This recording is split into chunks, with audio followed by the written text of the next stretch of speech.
رمضان شریف کا مہینہ آتے ہی ہم سب مسلمان روزہ رکھنا شروع کر دیتے ہیں، لیکن کیا ہم روزے کو یقینی روزہ بنا پاتے ہیں؟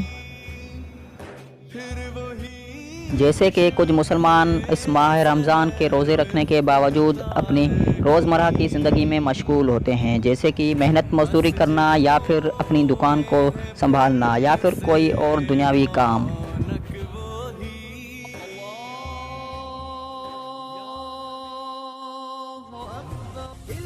اور پھر نماز پڑھنا اور قرآن تلاوت کرنا، اللہ سے اپنے گناہوں کی معافی مانگنا اور اللہ کو راضی کرنا ہوتا ہے۔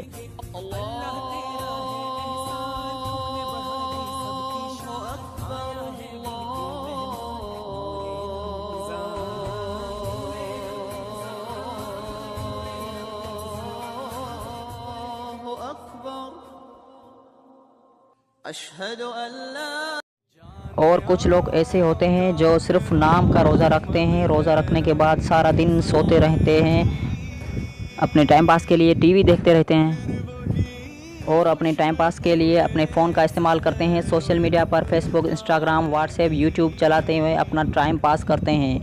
کیا آپ سمجھتے ہیں یہ روزہ حقیقی روزہ ہے؟ خدا را روزے کو حقیقی روزہ بنائیں۔